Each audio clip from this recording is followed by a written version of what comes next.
Welcome to my little video about upgrading my Akai S1000 sample which I just picked up. So this is not really like restoration or anything like that. It's more like just getting this thing to, you know, be a good bit of equipment to have in a modern studio. So to do that, there's a few things that I want to change. So I just picked this up, a bit of background. I just got this. I'm lucky that I live in the land of Akai, so they're super cheap. Not much demand for these anymore, for obvious reasons. So yeah, I picked this one up and it was about, what, $80, something like that.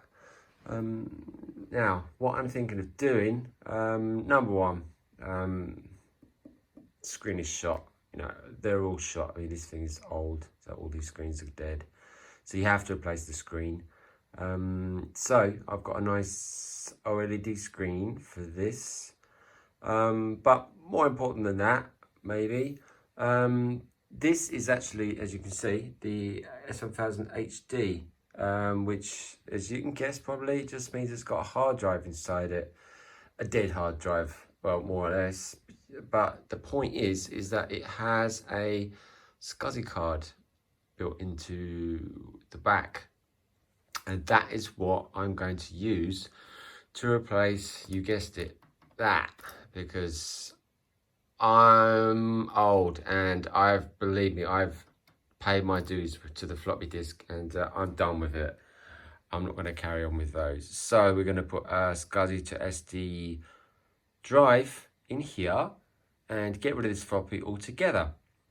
And this, the Akai S1000 HD actually has a fan on the back as well, but the original S1000 doesn't. You don't need the fan if it hasn't got this clunky mechanical SCSI drive inside it, which you won't have. So we're going to get rid of the drive, we're going to get rid of the fan as well. Other than that, it's in pretty good nick. It's working all right. As you can see, like, you know, there's not many dings or anything like that. It works, it's all good. I powered it up and I checked everything, and I've sampled stuff, and these are a bit scabby, right? This is common, like corrosion on the XLRs, you know. That's no big deal. I'm gonna pull them out and just get new ones.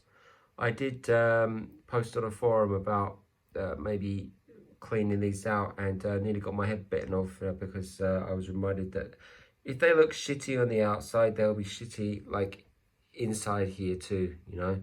So don't bother, basically. So I'm just going to put a couple of new XLR jacks on there at some point, but that's you know, first things first. This is like where the mystery's at, so I got to figure out. I've done it before, so in theory it works, but yeah, so I'm going to pull it apart, have a look inside, pull out that god-awful drive, and try and get around to getting this card to work. If it does work, it'll be awesome, because I can not only use SD card, you know, and have a bunch of samples on there, I can also hook that up, because the version 6 drive that I've got also has like a mini USB, so I can connect it up to my computer. So I think I should be able to even transfer samples, you know, like transfer them into S1000 format and then bung them over, which would be a belter. There was already, you can buy the, what do you call it, the GoTech, the floppy drive emulator for this, and that's a much easier job. I think you can just drop that in as a replacement. But downside of that, I don't want to do that because it's exactly as the name suggests. It's a floppy drive emulator, which means that you can have, you know, hundreds and hundreds of floppy disk images, and again, I can't be doing with that. I'm done with that. I want just, you know, a hard drive, or as good as you can get with the firmware that this thing comes with, which also I'm going to upgrade, by the way, to the last one they did. So, right, before I pull it apart, I have turned this on. I've gone through it, like I said. So, first thing I noticed was this.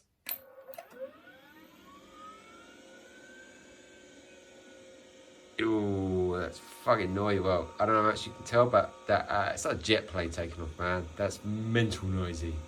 I haven't got anything else in my room that makes that much racket. It's probably the drive, and a little bit of the fan too. Both of those are coming out. As you can see, the screen, yeah, kind of works, but it's on the way out, and it's actually easier to read with this camera than it is to read with the eye. Either way, I'm not into that. You go slightly off and you can't see it, and this doesn't have a removable panel like the other later ones did or anything like that, so that's no good. So, right, let's go open it up and see what's going on inside.